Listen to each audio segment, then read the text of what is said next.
Hopefully it worked this time. I just did a stream and it was doing it from my laptop camera instead of the other camera. So I had to end that one and start this one.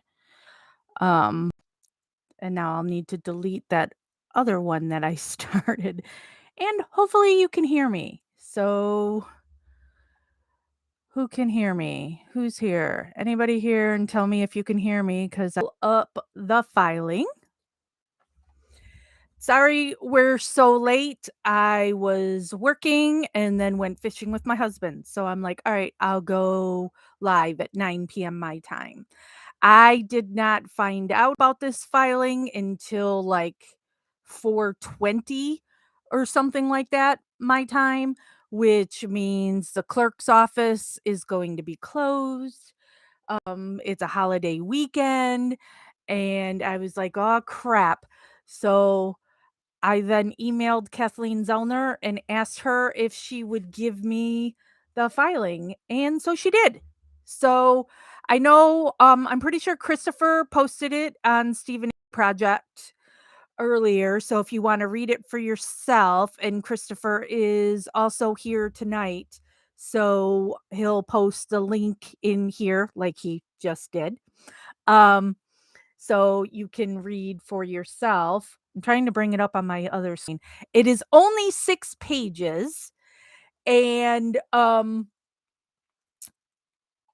so I'm going to read this, the actual filing, then I'll read I'll look it up and I'll read the patch article from today to see what information's in there, and then we will discuss. And for those that are new, because I just kind of went off here, my name is Jax West. I am from Stephen Avery Project and MAM Gossip and Justice with Jax over on Facebook. So here we go. Motion for leave to file an additional affidavit and amendment to Mr. Avery's current motion, which is pending pursuant to Wisconsin statute, blah, blah, blah. I don't read all the numbers. Sorry. Please take notice that the petitioner, Stephen A. Avery, by and through his current post conviction attorneys, Kathleen T. Zellner and Associates, PC, and Stephen G. Richards, respectfully moves this court for leave to file the attached affidavit and amendment to Mr. Avery's current motion, which is pending pursuant to Wisconsin statute, blah, blah, blah, and in support thereof states as follows. 1. Current counsel became aware of a witness, Thomas Barash, on or about May 10, 2023. And it is the May 26th. So 2 weeks ago. About. Mr. Barash, who was present in Manitowoc County in 2005, has provided an affidavit as to his observations of Teresa Halbach's RAV4 and the occupants of the RAV4 on Friday night, November 4th, or early Saturday morning, November 5th, 2005. Okay. Um, happy belated, Cat. Mr. Barash's observations and identification of Bobby Dassey driving the RAV4 corroborates the previously submitted affidavit of Thomas Sawinski that Bobby Dassey was in possession of Ms. Halbach's vehicle after her disappearance. Affidavit of Thomas Barash is attached and incorporated herein as Exhibit A.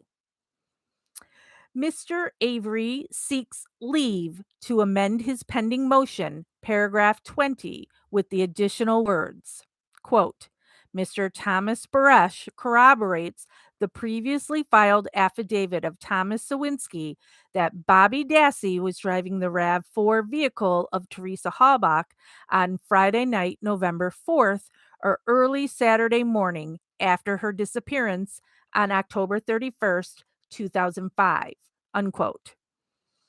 Therefore, Mr. Avery moves his court for leave to file the attached affidavit, Exhibit A, to Mr. Avery's current pending motion pursuant to Wisconsin statute blah, blah, blah, and to amend his pending motion.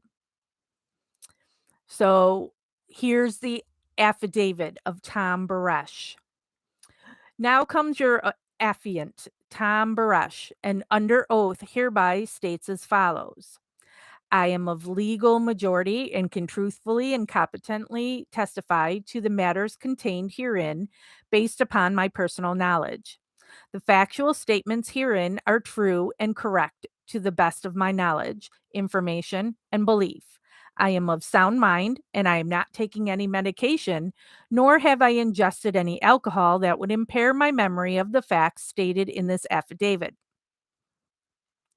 In 2005, I was employed as an independent, self employed repossession agent, not for any specific company, a repo man.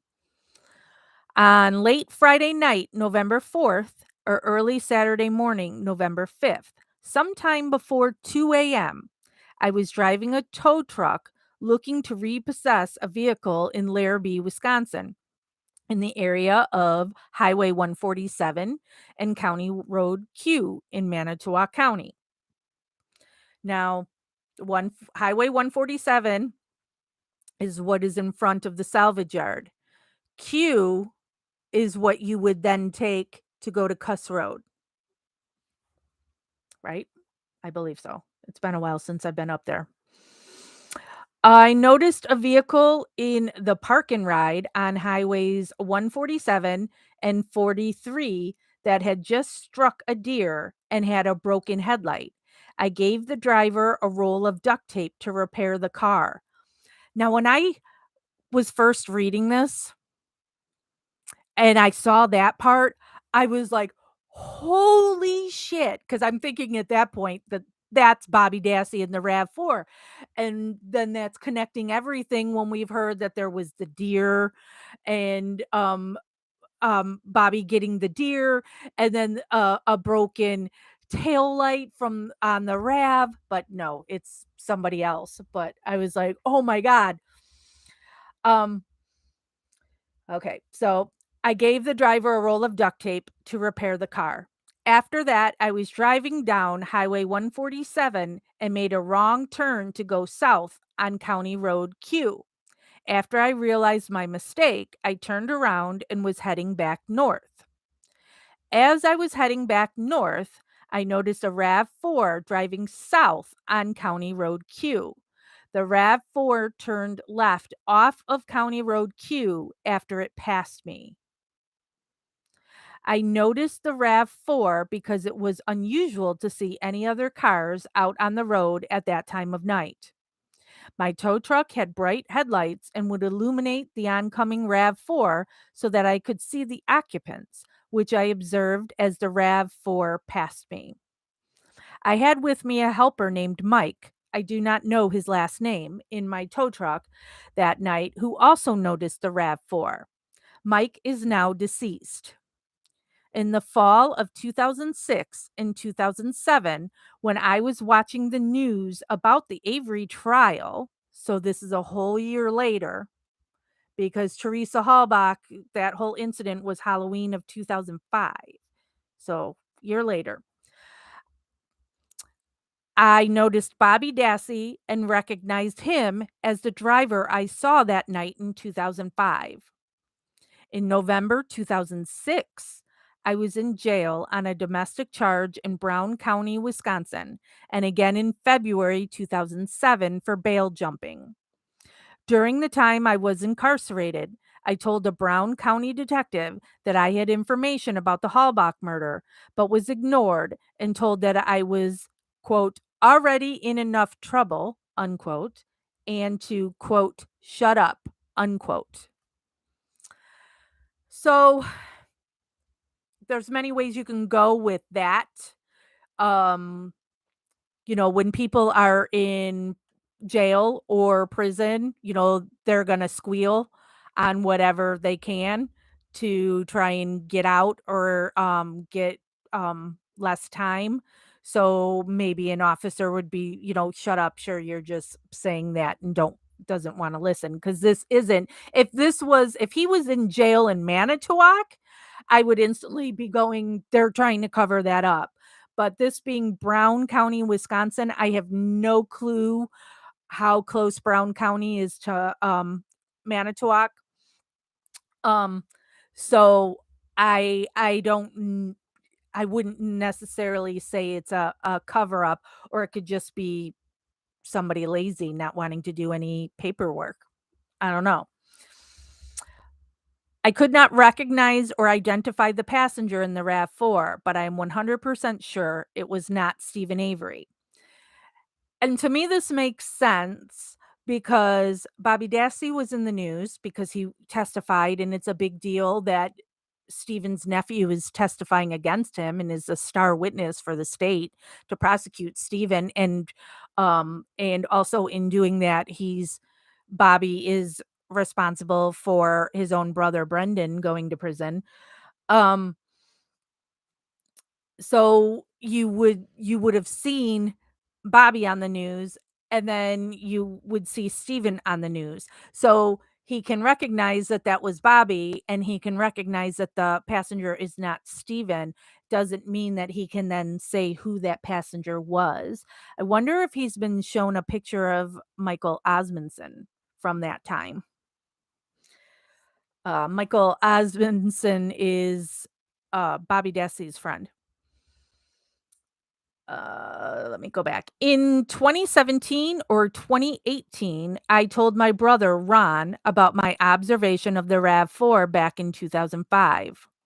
I do not know any of the Avery or Dassey family members personally, but I may have dropped towed vehicles at the Avery salvage yard on a few occasions. I believe I have encountered Stephen Avery on one occasion at a local McDonald's, but did not converse with him. I do not know Mike Osmondson, so I'm gonna guess they did show him a picture. Nothing has been promised or given to me in exchange for this affidavit, and that's the end of that. So let me go get the patch article. And Christopher, if you get it before I do, if you wanna post that in this chat, um, so people can read it for themselves. Here's the patch article.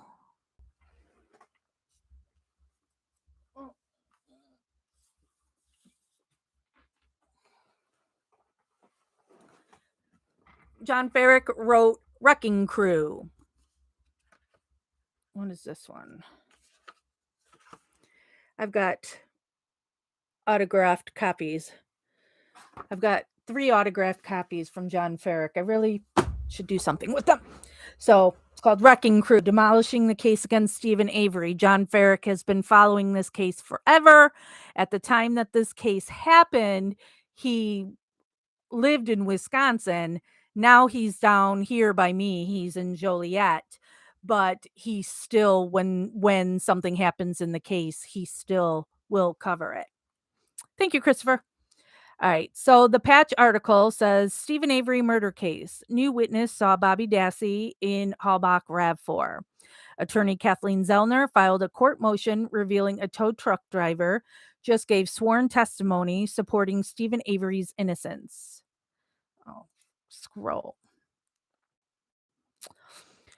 Kathleen Zellner, regarded as one of the world's leading wrongful conviction lawyers, filed an unexpected motion Friday in Wisconsin, bolstering Stephen Avery's innocence claims in the Halloween 2005 murder of auto trader freelance photographer Teresa Halbach.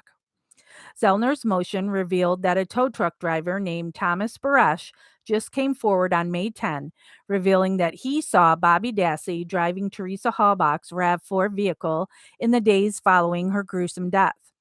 There was also a second person riding as a passenger with Dassey, according to Baresh, and that second person was not Stephen Avery either. On Friday afternoon, Zellner informed Patch that she, quote, believes this witness is very important in adding to the growing evidence of Bobby Dassey's involvement in the Halbach murder, unquote. Avery remains in a Wisconsin prison as state of Wisconsin officials continue to fight back against Zellner's efforts to prove her client's innocence and get him a new trial. Zellner has insisted that Stephen Avery's nephew, Bobby Dassey, who testified as a prosecution witness, is the real killer.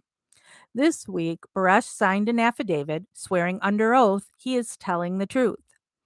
Zellner's motion informs the Wisconsin judge handling Avery's post conviction petition, quote, that Mr. Thomas Barash corroborates the previously filed affidavit of Thomas Sawinski that Bobby Dassey was driving the RAV4 vehicle of Teresa Halbach on Friday night, November 4, or early Saturday morning after her disappearance on October 31, 2005, unquote. According to Baresh's affidavit that Zellner filed on Friday afternoon, Baresh was employed in 2005 as a self employed repossession agent, and on Friday night, November 5, 2005, or early Saturday morning, oh, typo, November 5, 2005. So B means 4 or 5.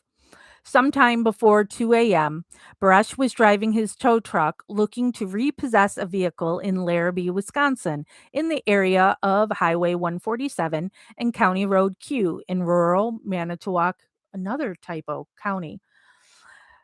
That area is in proximity to the Avery salvage property as well as the Josh Radant gravel pits.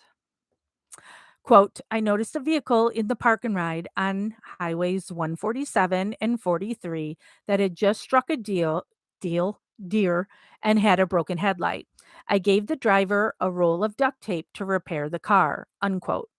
Brush remembered that he kept on driving on Highway 147 and made a wrong turn that made him go south on County Road Q.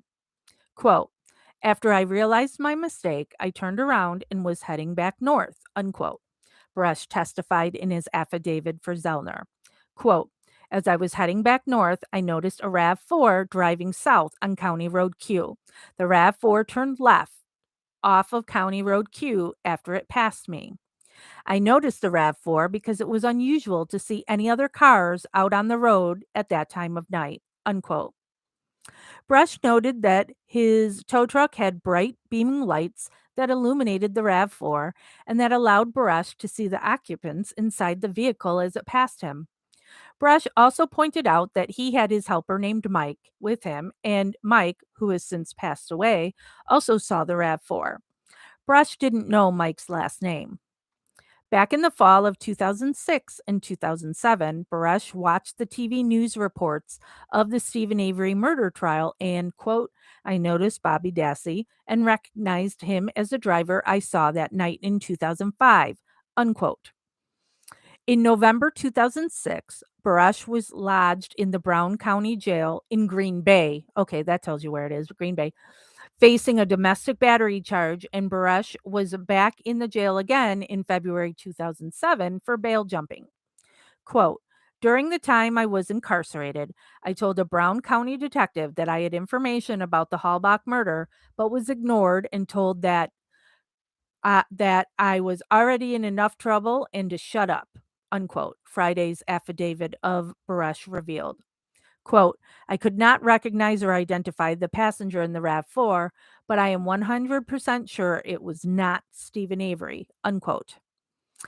Then in 2017 or 2018, Brush told his brother Ron about his observation of Halbach's RAV4 from back in 2005.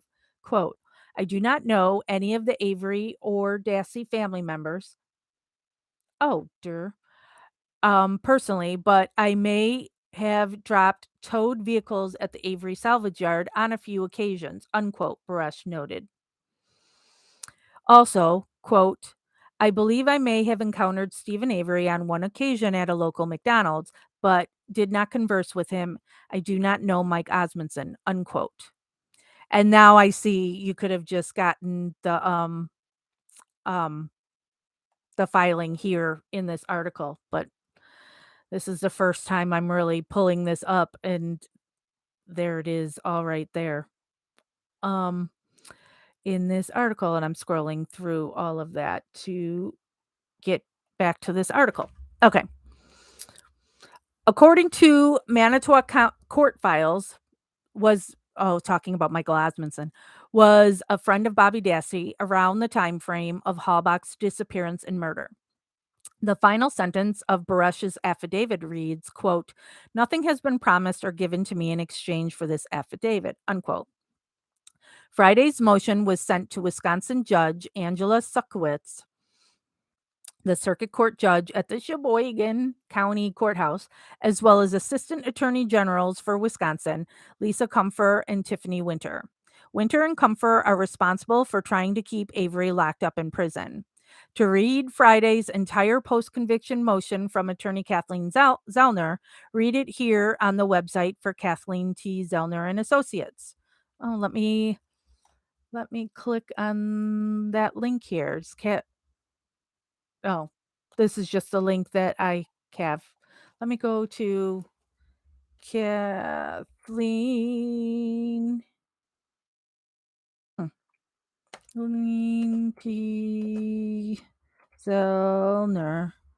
I just want to go to her website and see if it's on her website now too. Because if you go to Kathleen's website and then highly publicized cases, there's Shadwick King and then Stephen Avery. Click on Stephen Avery.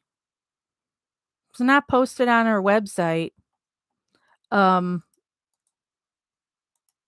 here's here's the link to the Stephen Avery section on Kathleen's website, where if you wanted to go and read past filings.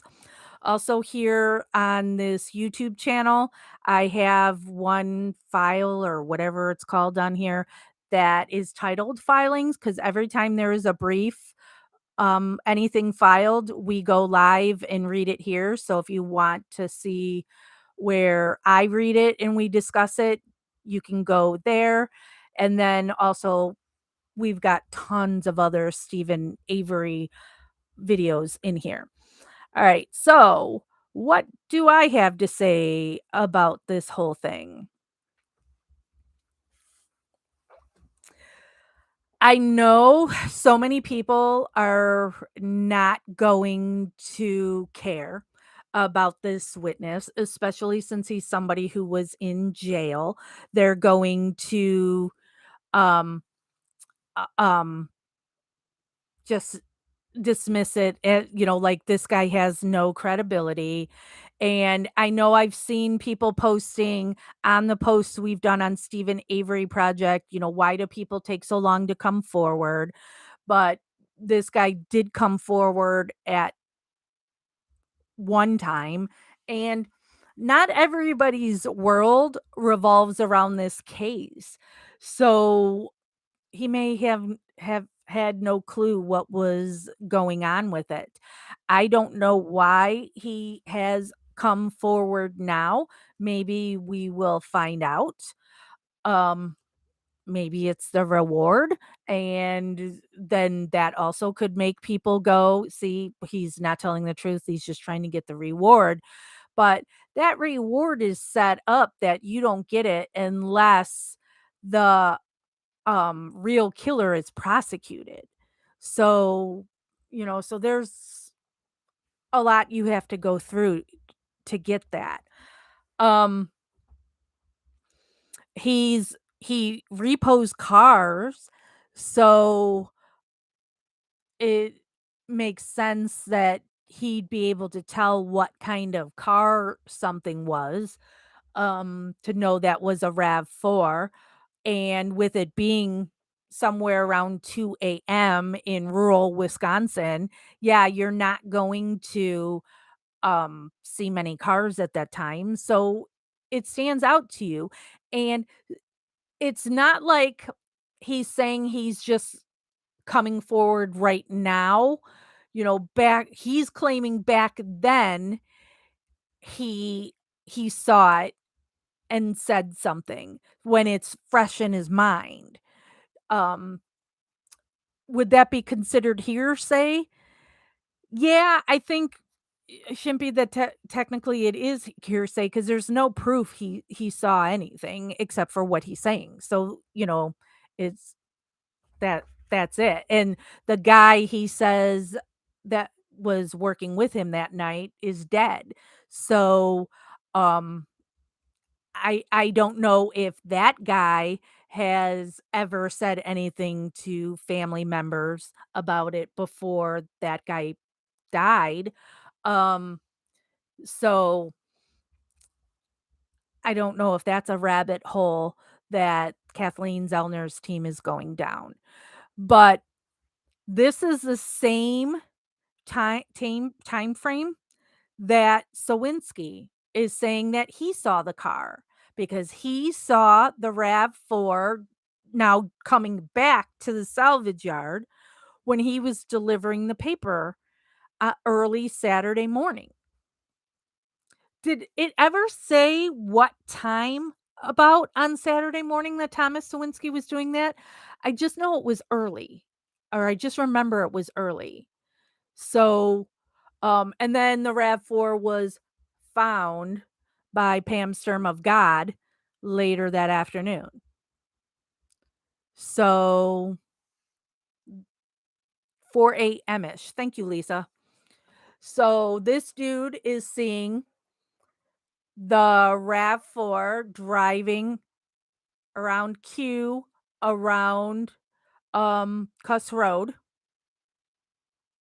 round 2, and paper boy, paper dude, paper guy. I feel weird calling an adult a paper boy. Um, saw around 4 a.m. when the car is now coming back. So, and I don't believe that the RAV4 was at the salvage yard from Halloween till the 4th or 5th. And remember, it was seen at the turnaround by multiple people that it had been parked there by the dam. So, this is now Bobby is getting the vehicle with who? Was it Scott? Was it Mike Osmondson? It's gonna be one of those.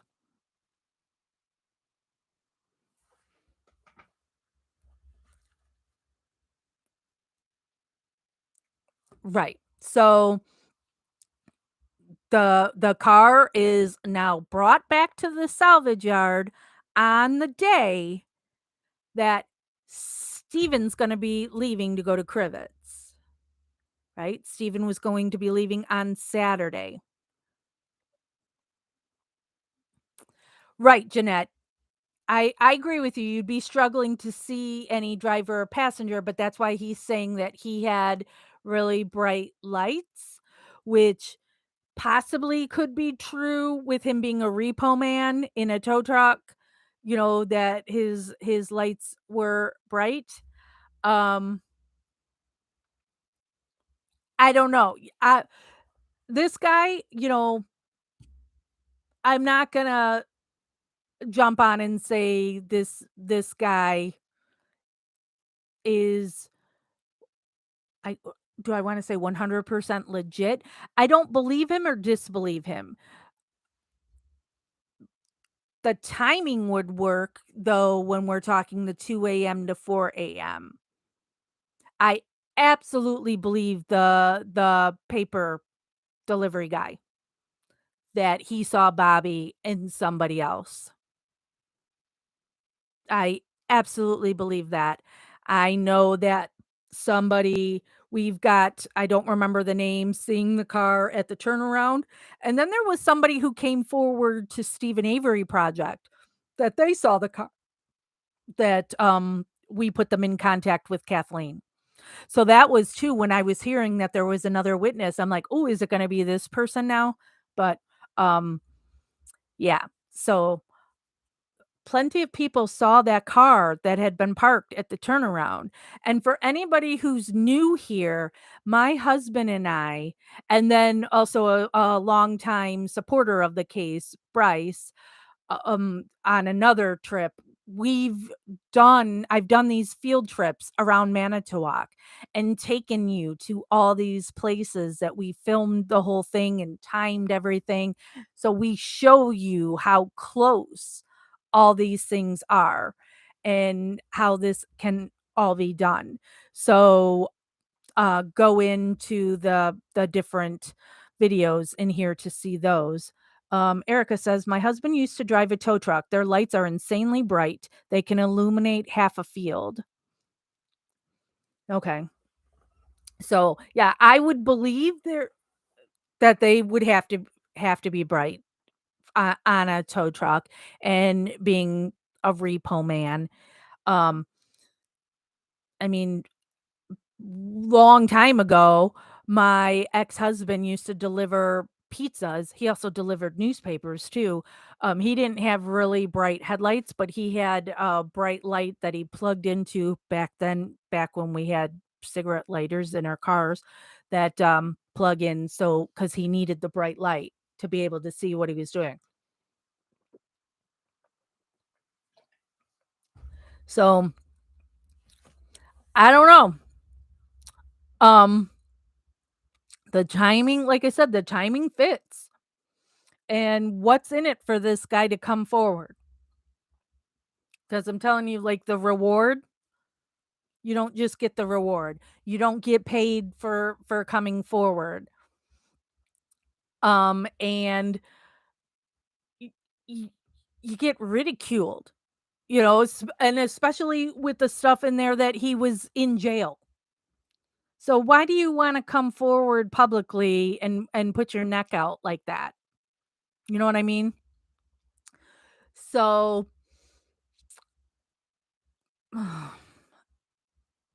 I don't know what happens now. I'm not the legal expert. I don't know how long we have to wait.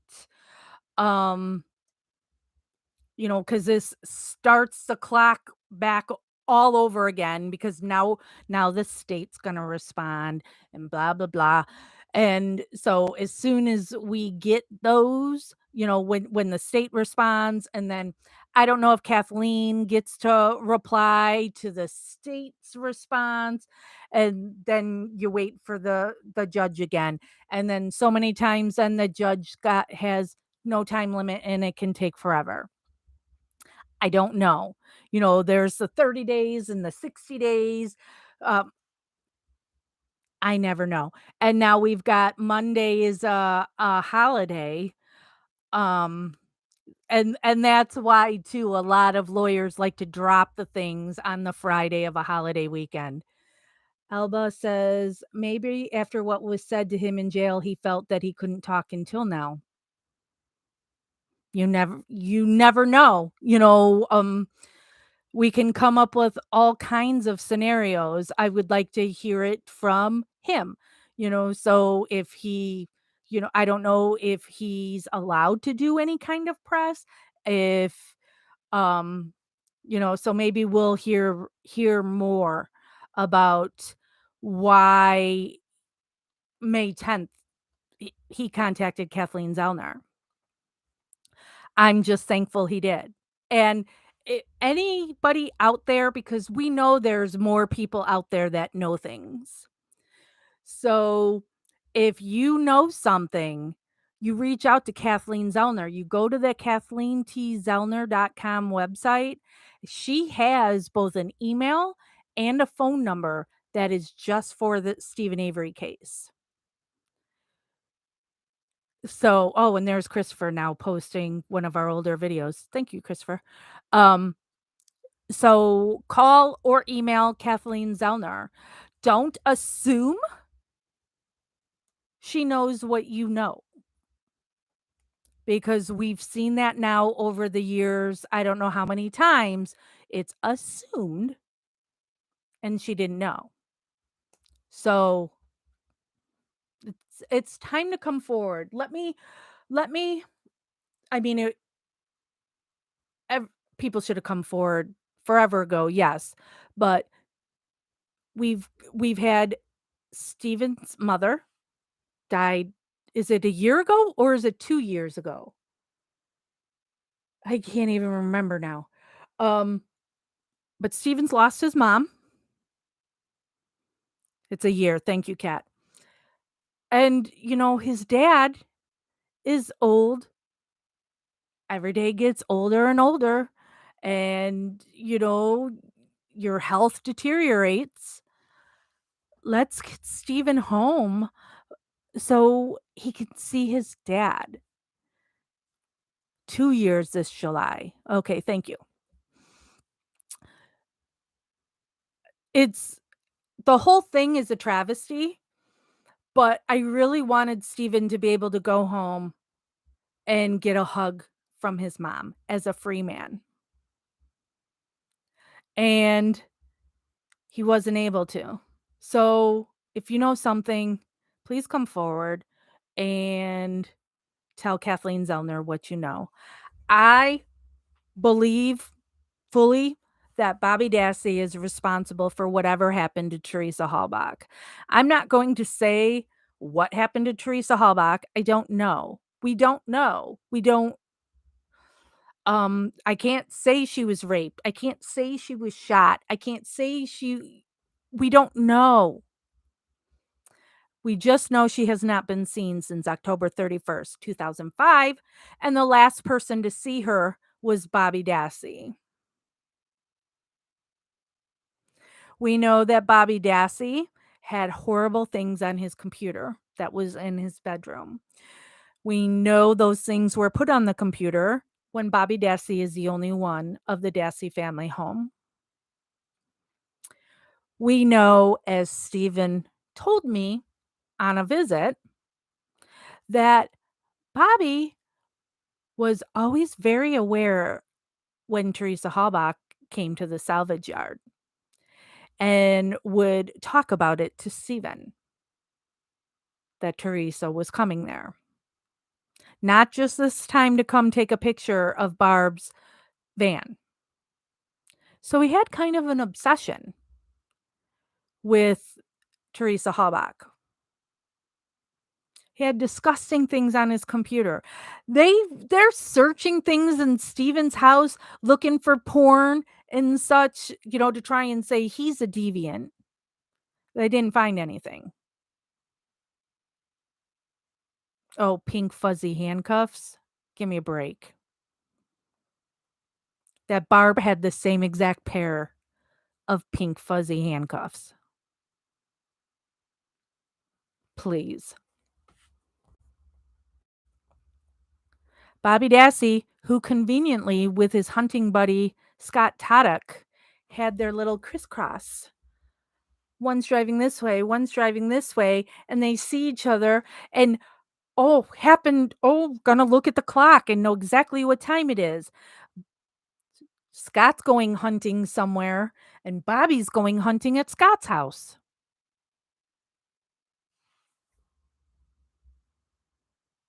Mm-mm. Mm-mm. Scott kept lying when every time he talked to the police, the fire got bigger and bigger. But when I was at Scott Taddock's house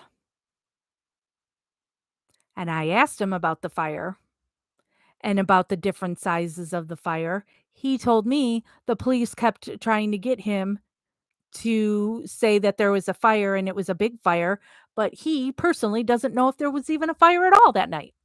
Didn't know. That's what he claimed to me.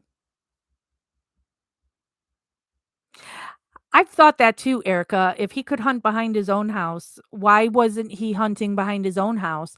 Especially with that day of, according to Scott, he's not at work. He goes to Green Bay to go visit his mom in the hospital, then comes home to hunt for a little bit before then picking up Barb to go back to Green Bay to visit his mom in the hospital and then come home to watch Prison Break.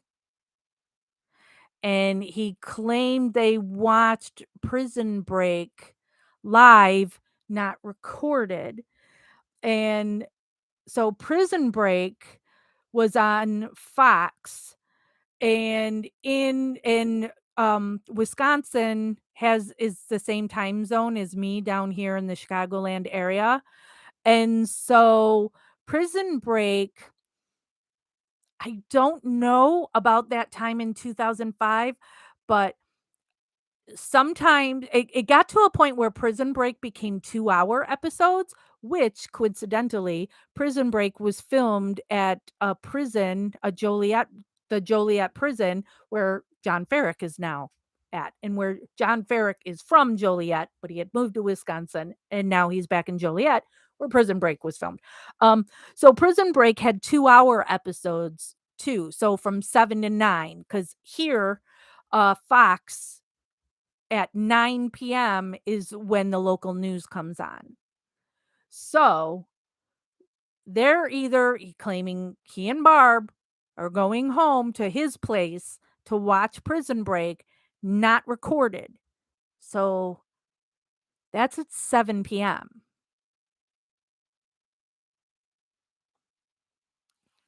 So, cl I just doesn't that doesn't add up. Kat says, yet when Steven was talking to his ex Jody on Halloween on 2005, we hear Steven tell Jody, there goes Barb. Yeah. Because you can hear those phone calls. We've got videos here of when we listen to those phone calls of when he's talking to Jody. And the state is claiming during those phone calls, he's like stoking the flames of Teresa burning in a fire while he's talking to Jody. And something I asked Steven, so back then, um, because Jody was incarcerated, she was in jail, not prison. She could only call a landline. She could not call a cell phone.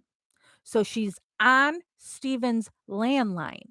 Steven did have a cordless phone. So I asked Steven, would he be able to get his cordless phone? So you've got his trailer, and then, like his garage is over here, and then the burn pit is behind here.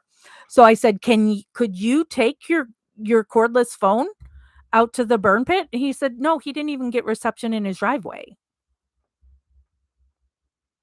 So there's no way he's anywhere near a fire doing anything with Teresa Halbach's alleged body, um, while he's on these phone calls with Jody that are recorded. And then you also hear his voice. His voice is nothing like that, somebody who has just raped, killed, dismembered, or whatever, this person. He wasn't short-tempered with Jody, because don't you think somebody would be like, "Jody, I can't talk to you right now, I got things to do. I gotta go." Because he's already talked to Jody several times that day, and he talks to her several times a day, period. So, it would be, "I can't talk to you. I gotta go." No. You hear his voice in those calls. He's not remotely agitated or nervous or anything.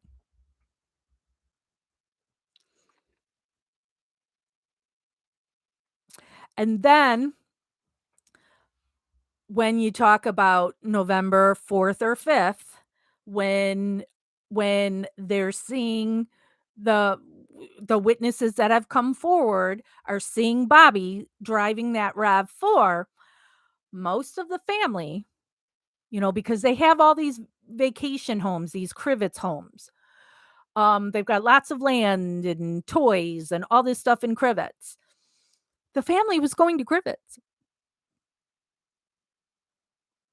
Stephen and Brendan went to Crivets.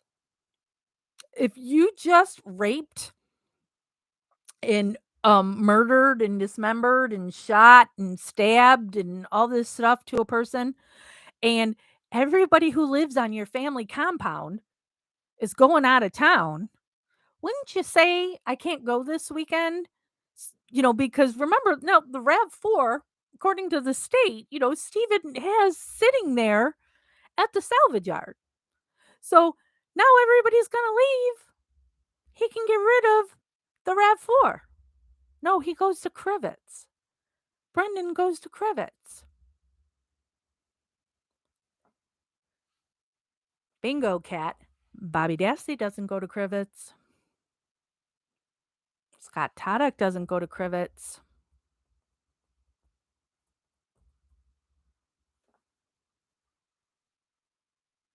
You would stay home.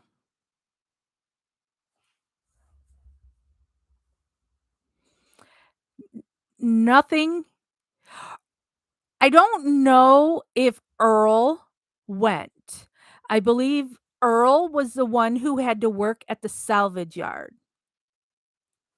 Because, right, Earl is the one that gave Pam Serve of God permission to go search. And so on Saturdays, the salvage yard is only open part half of the day. So Earl was still there. What does my husband say here? The thing about Steven, while he may not be the greatest guy in the world, but he has been in trouble several times, and every time he told the truth about it, even when it condemned him.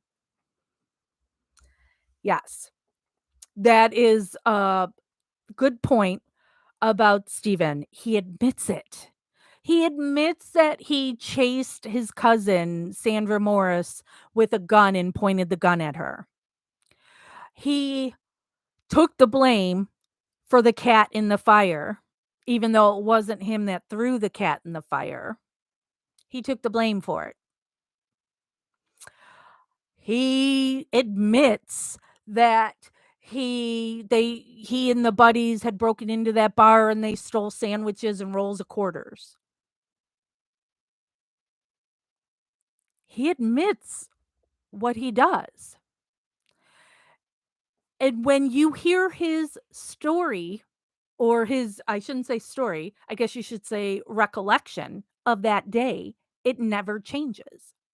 The only thing that Steven ever changed on was, did he have a fire on Halloween or not?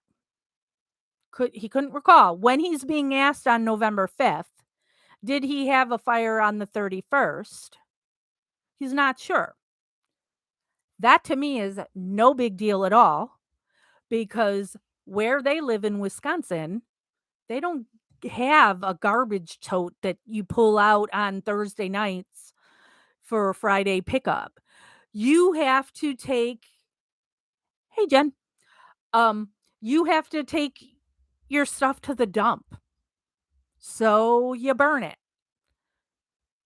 So you could have fires every day. You could have a fire every other day, whatever. That's why there's so many burn barrels all over there. So that doesn't mean anything to me that he wasn't sure if he had a fire that day or not. Everything else never changes. If he wanted to get Teresa Hallbach there on the down low, he had her personal cell phone number and could have called her to get her, to lure her to the salvage yard. You wouldn't make an appointment at Auto Trader and leave a paper trail. Jen, the quick recap is a new witness has come forward saying they were a repo driver, and they said around 2 a.m. November 4th or 5th, they saw Bobby Dassey around 147 in Q driving the RAV4, and there was a passenger. My husband says, and because my husband went with me to so many of this stuff, and he's the one that took like the videos when we walked the Pam Sturm of God and timed it to prove that there's no way she could have found it at that time.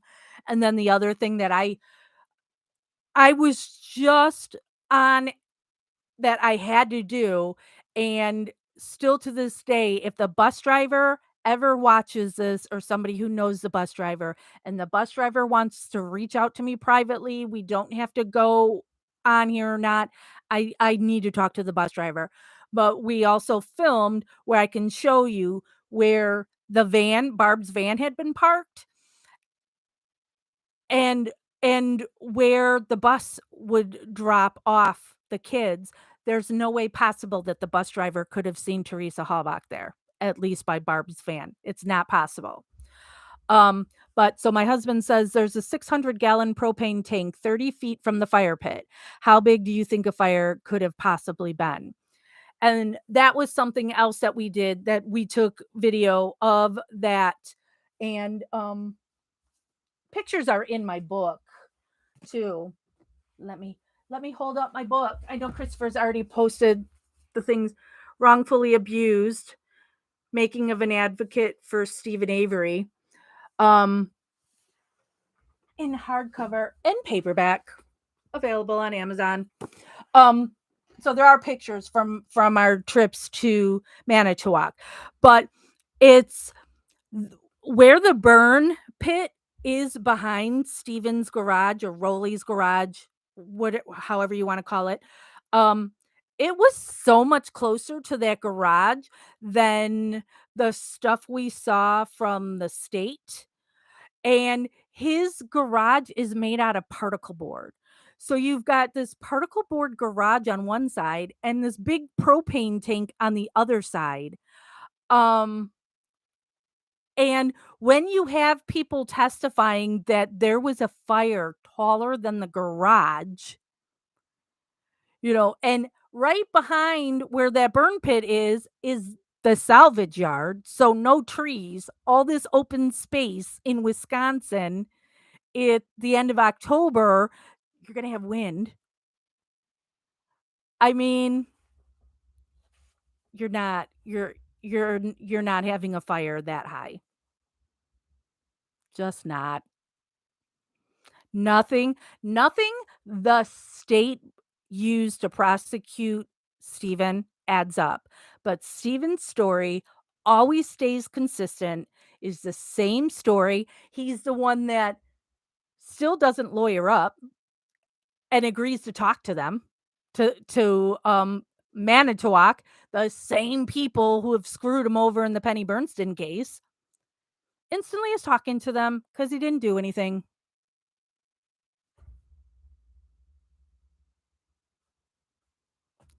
His story never changes.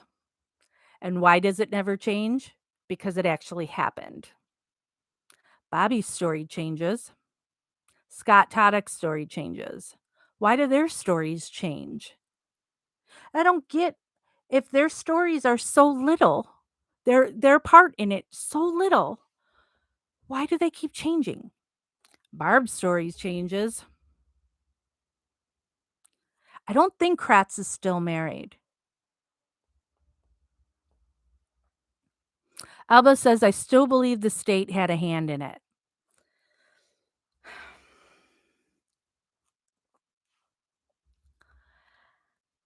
I don't know what to think about the blood in the sink. That's the really only thing I can't. I know Kathleen is saying that Bobby did it. I just don't I don't think Bobby planted that blood or the blood in the RAV4. I think that's Manitowoc, because Manitowoc is who planted the key, and they planted the magic bullet, or the Teresa's DNA on that magic bullet. Still makes no sense to me too why they collect evidence from Teresa Halbach's house and bring it to the Stevens house. What is that chain of custody? Why is evidence from Teresa Halbach's house going to Stevens house? So I absolutely believe on that casing, they little bit of chapstick, but they brought to Stevens house the chapstick and dirty underwear, 7 pairs of dirty underwear. Was it also a toothbrush? And then we also have Steven saying, "Ooh, hairbrush. That's it, Shimpy." Kim is saying, "The blood in the Rav isn't human. and he had a bucket with deer blood in it, yet the next picture, the bucket's gone. That's my thinking deer blood. But we'll never know because 'cause they've hidden the RAV4, right? I I don't understand why the RAV4 does not get turned over to Kathleen Zellner to test. They told her they'd give it to her, so why doesn't she have it? Does it even exist anymore? And how does it make any sense that Steven, even if he's not gonna use the car crusher, because there was a car crusher on the premises at that time. The salvage yard didn't own it, but they were using it, and it was on the property at that time. I've posted before that I have pictures from that time. Um, and so the excuse is he didn't want anybody to see him doing it or whatever. Well, then he wouldn't leave the RAV4 there, because right behind him is the quarry, and my husband and I have driven through that quarry, and it's huge, and there's all these junk trees all over on the side that are really tall, tall enough that you could drive a car, they're like evergreen like trees that you could drive a car right underneath it, and nobody would have seen it. Why would he leave it at the salvage yard where okay, and at the salvage yard, to you and I, it's just gonna look like garbage all over. But to the Avery brothers, these kinds of cars were parked here. These kinds of cars were parked here. There was a method to that madness. And so where Teresa's car was parked, it's now double parked, going the opposite way, not with the other cars where it should have been. So it's literally sticking out like a sore dick. And then I'm just gonna put a couple of things on top of it, this branch and this hood or whatever these things were, that nothing else has anything on top of it to make it stand out. You wouldn't do that. Steven wouldn't do that. Steven's not the brightest guy. He's Steven has a lower IQ than Brendan. He's not the brightest guy, but he's not that dumb either that you would park it in the salvage yard in the wrong spot. If anything, then if he was going to leave it at the salvage yard, he would park it with the rest of the cars where it should be. So the other two brothers wouldn't go, "What's this? When did this get here?"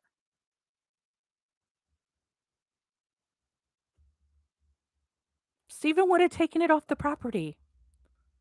Or if he's not going to crush it, because when is he going to crush it then? He had the perfect opportunity for that weekend when everybody's in Crivets, yet he goes to Crivets. So if you're just then trying to get rid of it and you're not going to crush it because you're afraid somebody's going to see it, there's literally a pond right there. There's a pond in between the salvage yard and the where the little road is where her car was found. That pond is deep enough that you could have submerged the car in.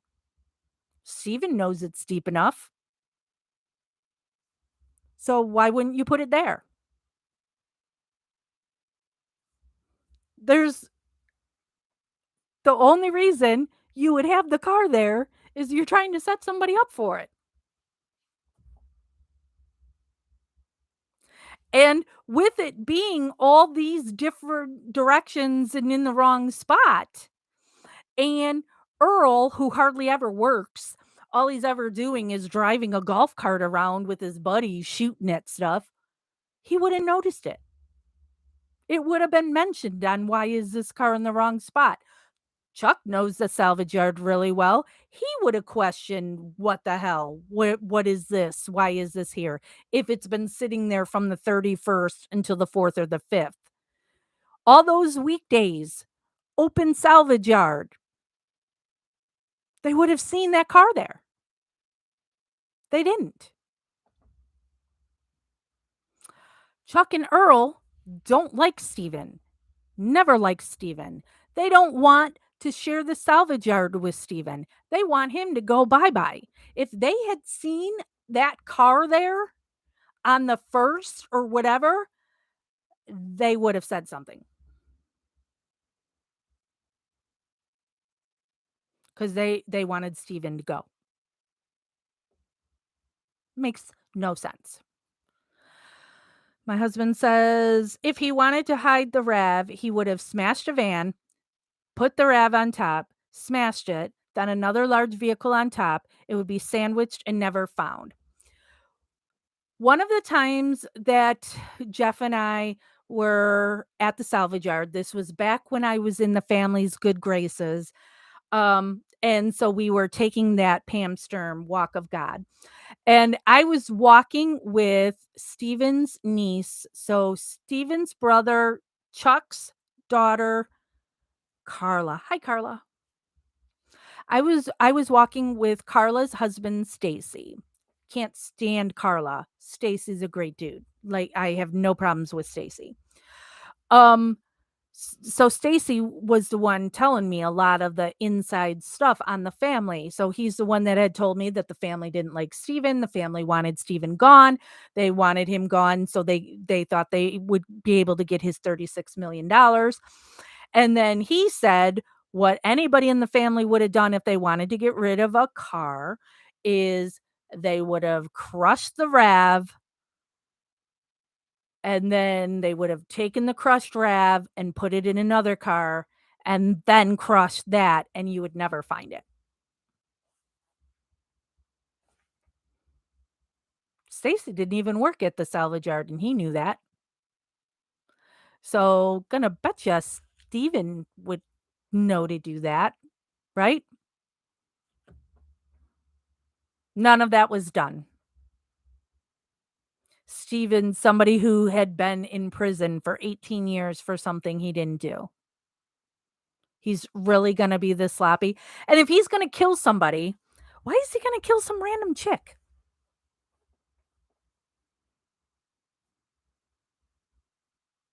And leave a paper trail. He had Teresa's cell phone number because Teresa would rather you called her personally to set up a photo because if she's coming to you from Auto Trader, she gets 10 bucks. If she does it on her own, she gets 20 bucks. Double her money. She wants Steven to call her house. Don't tell me she was uncomfortable and didn't want to go to Steven's house because she had seen him in a towel at a previous thing. Because you hear her on that phone call with Dawn from Auto Trader saying, because people will say too that he disguised it by saying the car belonged to B Yonda.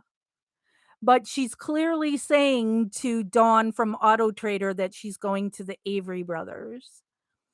And if she is that uncomfortable, she wouldn't take that job. She'd been there multiple times. She wouldn't take the job.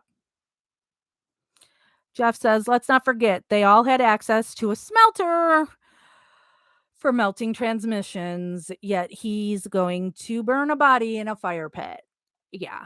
And there are smelters all over the place. We've done that deep dive before too. So many people have access to smelters. There's one at Scott Toddock's work. The Zimmerman dude had access to one. I mean, Erica says, so do we think Bobby didn't crush the RAV so it could be pinned on Steven? Yep. I think here's my little theory on this.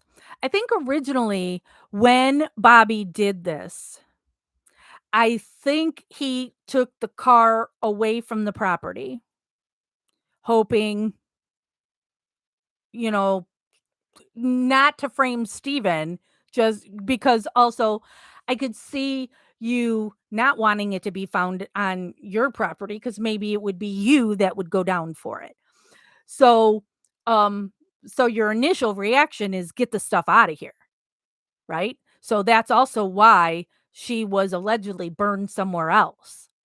And then later the burn barrels were used to scoop up stuff and dump it back at Steven's place. So I think initially he took everything, nothing was at the salvage yard. And then as days were going on and Stephen's getting questioned and such, and then in talking with Scott and maybe Mike Osmondson, now the plan came, set up Stephen. And the family also thought that this $36 million lawsuit that Stephen had just started was in the bag. And if Stephen went to prison for it, the family would get it all. And so Bobby absolutely would think he was gonna get a cut of that. Scott Taddock was with Barb at the time and got married shortly, after this. So, Barb would get a piece of that pie, so Scott would get it. Um, so I think that's what happened on why stuff was not there and now had to be brought back, because now it's decided we're setting up Steven for this. Jeanette says, I think Bobby and Scott purposely framed Stephen after the cops planted clues that Brendan has always been an innocent who was caught up in it. The thing with Brendan is Stephen's alibi. So the state needed Brendan to turn on Steve. The state needed Brendan to turn on Stephen because Brendan was with Stephen. So I believe, again, my theory, I believe that when they initially started talking to Brendan, they just wanted Brendan to say that he wasn't with Steven the entire time, or they saw Steven doing something, or he saw Steven doing something, something like that. But Brendan just had no clue what they were trying to lead him to say. And so it turns into Brendan making himself an accomplice. But now remember, in Stephen's trial, there's no Brendan. So Stephen and Brendan are prosecuted for the same crime, but two totally different theories. One has a co-conspirator or co-defendant or whatever you want to call it. There's no Brendan in Stephen's trial. Why? Because at this point, Brendan had said, they got to my head, and he wasn't going to lie on the stand. So they couldn't use Brendan in Stephen's trial. Debbie says the cops tried talking to the other brothers first, didn't they? Yeah. Natasha, Mike Osmondson is Bobby Dassey's best friend. And Mike Osmondson is the one who said that Stephen joked with him and Bobby about getting rid of a body. That's who Mike Osmondson is.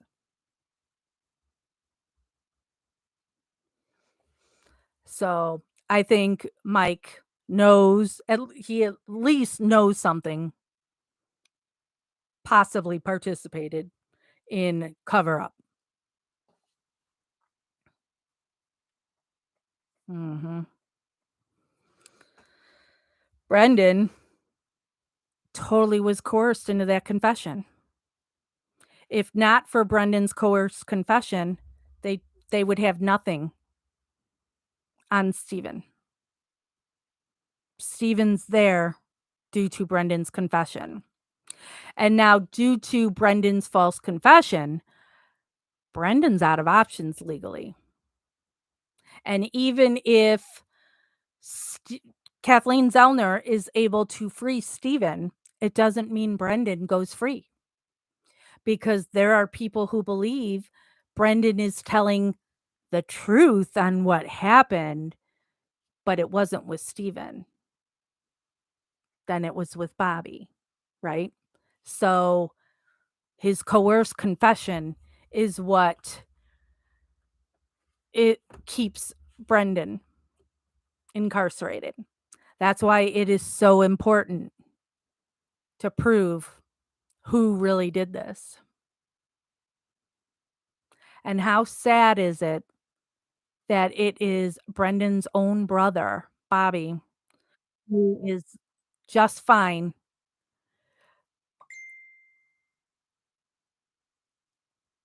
Oh, sorry. Is Kat still here? Christopher just sent me a message that he accidentally deleted Kat's comments. Oh, sorry, Kat. Um, mm, um, oh, yay. Okay. Hi, Kat. um, so I know Barb, let's slap Barb, that Barb's like defended Bobby at times of, well, he's married and has children. I don't care. This is a deviant who did something. So Teresa Hallbach's never been seen from again. At least Bobby's had this opportunity to have a family. Brendan never even got to drive a car, graduate high school. You've taken all of Brendan's life. He's never been a free man. He went in there as a boy. He's now 36 years old. Steven has hardly ever had the chance to be a free man. He was taken at 22 for Penny Bernstein, then only out for 2 years when they take him for Teresa Halbach. These now men have lost their adulthood due to lies for the love of money.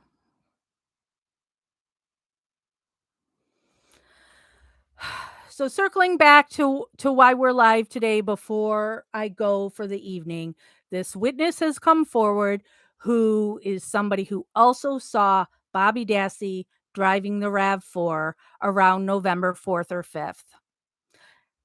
And now remember, the another Dassey brother, Blaine, had said he saw Bobby driving the RAV4 when he was coming home from school on the bus.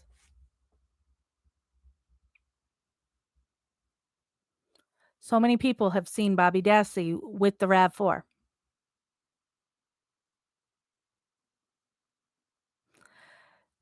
There are fingerprints on the RAV4. They weren't Stevens, they weren't Brendan's. That's where investigation ends. They don't care. We're not gonna look at whose fingerprints these are now. Cracked, sweaty, sweat DNA on the hood latch. There's no such thing as sweat DNA. And which is it? Stevens wearing gloves? He's not wearing gloves. There's no fingerprints. Wearing gloves? Yet there's blood on by the ignition where I still don't know how your finger, your middle finger is able to touch the dashboard to make that squiggle. You don't touch your hand doesn't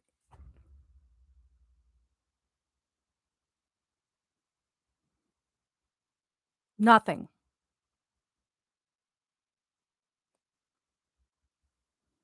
Bobby. It's Memorial Day weekend. I'm sure that the Avery family is all going to Crivets, having a good old time with all their toys and cars, boats. Brendan and Steven sit in prison.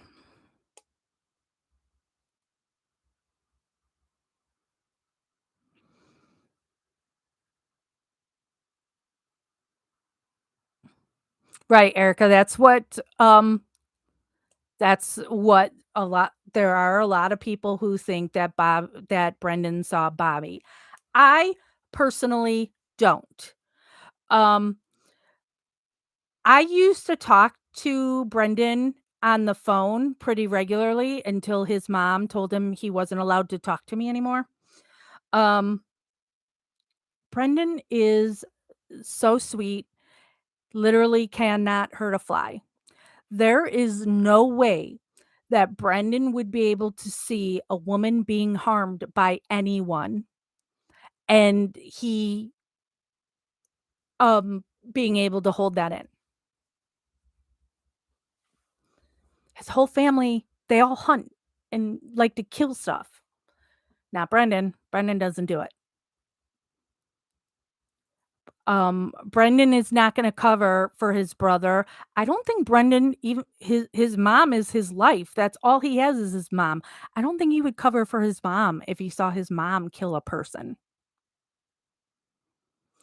And the story that you get from his cousin Kayla in that, he was like so depressed or whatever, um, that's how Brendan would be forever if he knew that he witnessed a person being raped, murdered, dismembered, burned, whatever. There would never be a smile on that kid's face ever. The burden would be too great. He would tell somebody. And, there are some people that he talks to outside of his mom. He would have told them. So I truly believe Brendan is 100% innocent of anything having to do with this crime because I just don't think the kid would be able to deal. A lot of his family is horrible, but Brendan is so sweet. I've told this story before. Um I went with somebody who was on Brendan's visitors list. And so I went for the ride to the prison and I was going to just be sitting in the car.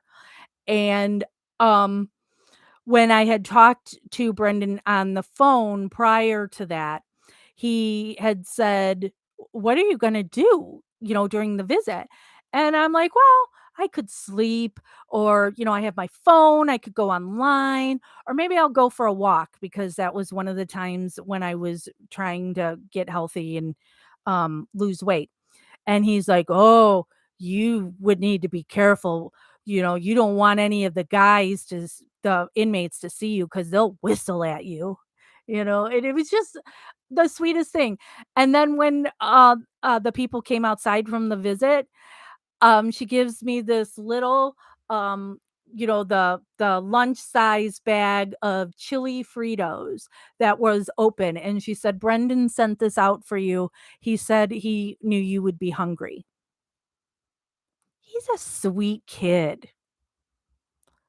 So, and there's absolutely no way, even if his uncle is being a dick and, you raped this girl, that Brendan would be able to have raped Teresa Halbach. There's no way the kid could have gotten an erection. He would have been crying. He would have been a crying mess on the floor. There's no way Brendan is raping a girl. Oh, and I get that, Erica. Yeah, it is a thought. I know, but it's just from my personal experience with Brendan.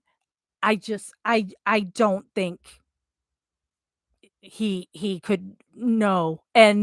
Um and if he did see Steven do this, he would tell.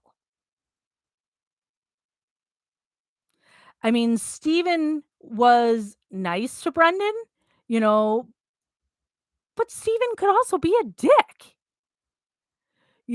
So um I absolutely think if Brendan saw anything like this, he would have run and told his mom immediately. And I don't think his mom was part of this at the start. I don't know what Barb knows. I think Barb does the la la la la la, I'm not listening, because I do believe she loves her kids. She's just a horrible mother because if I knew my kid was this deviant, because she knows something, because she tried to have the computer wiped. Um, and then I'm finding out that maybe my kid killed somebody, he needs help. And so her defense of him is he has children. I fear for his children.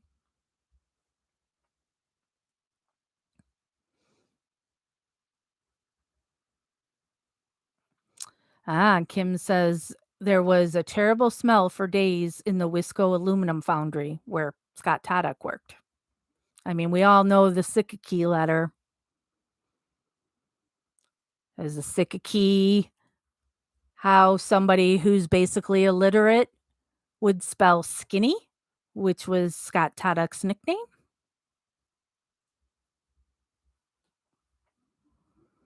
There's just so much on this case. There's your let's lap Barb cat.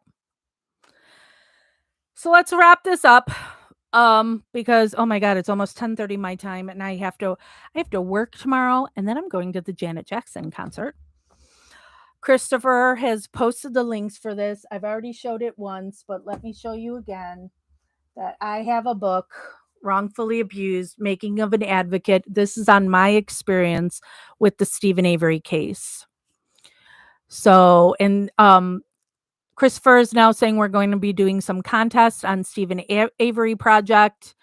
Probably he's been hitting me up forever to like autograph some of these books. So maybe that's what he's doing. I don't know. So, but yeah, so you can purchase. They also have a Kindle version. I still have never sat down and read it. So people 4:25 a.m. there. Oh my God, Debbie, I'm so sorry doing this late. Um, but it was the only time I could fit in. Um, so go to Amazon, buy my book. Look at all the other videos in here. We've got tons of videos here. Make sure you like and subscribe to this channel because I'm doing all the lives over here because Facebook can be stupid. I've got higher viewership if I do it on Facebook, but I've just had so many problems with doing live videos on Facebook. But if you join our closed group on Facebook, 1125. All right. Um, MAM Gossip. We've got different videos that are in there too, because MAM Gossip was made so you can really get into the crap of this case. Um, Whenever the state, oh Barbie Ellen, hi Barb. Um, when the state responds to Kathleen's request and we're able to get it, I'll go live. That's why it's important for you to like and subscribe. So maybe you would get a notification of when I go live. Christopher will, oh my God, the phone calls, the jail calls are so bad. Um, the Christopher posts on all of our pages on Facebook. You know, we try to give you a time of when I'll go live. So you might be able to find out on Facebook. Otherwise, yeah, just like and subscribe. Hopefully you get notified. Um, for me on wrongful convictions, the Marnie Yang case has court on June 1st and 2nd. So I will probably um, that'll probably be the next time I'm live of letting you guys know the latest of what's going on in the Marnie Yang case, unless the state responds really fast. But I don't see them responding that fast when Monday is Memorial Day, a holiday. Oh, wait, before I go, Hugh just said, regarding the Sikkiki letter, I've been trying to suggest a similarity to the writing on the notebooks from the ASY office. No one seems interested. Hmm, that's the first I'm hearing of that because I know, was it one of Kathleen's filings? I can't remember where this came from that um somebody who worked at Scott Taddock's uh the aluminum foundry said that that is how some of the people there would talk and write. I don't think they were saying that that was exactly their writing, but that there were multiple people that worked at that foundry that are, like, illiterate and can't spell or write. Um, but I don't know if that the Sikiki letter is similar to Chuck or Earl's writing. I would never think Alan had anything to do with it, so it would have to be Chuck or Earl. Kim said Mike O also said he spoke to Stephen on November 10th, but Stephen was arrested on November 9th. Yep. Oh, yeah, you miss all lives because of work. Well, I now have multiple jobs and work 6 days a week, so it's not as easy for me anymore to go live. So, right away. So, we, I I just have to do it when I can do it, right? Um, Kim says, "Hugh, the Sikiki letter will come out when he gets a trial. If he doesn't get a trial, you will never know who wrote it." I don't get our system. I'm not going down that hole because we're already so late as it is, and I haven't had dinner yet. Um, but our system is so horrible. We're supposed to care about justice and, um, where's the justice for Teresa Halbach? We should know. Anonymous, is that my sexy girlfriend? Um, we're supposed to, so to make it so hard to get a new trial, even though there is so much evidence, so much new evidence, so much things that were covered up that Kathleen Zellner has found. At very least, there should be a new trial or an evidentiary hearing, whatever, whatever. On the covers of the commission claim journals, names written in whiteout liquid. Interesting, Hugh. Well, my email is official Stephen Avery project at gmail.com or justicewithjax at gmail.com. Hugh, go ahead and send me um information on that, whatever you got. And we'll look at it. We'll put it up. I'm okay with those other theories to discuss. So, all right, I'm gonna go have dinner and chill for a bit. Thank you, everybody who joined me here tonight. Thank you, everybody who supports Stephen and Brendan and know that they are innocent. Like and subscribe to find out when I am live next. And as always, investigation continues.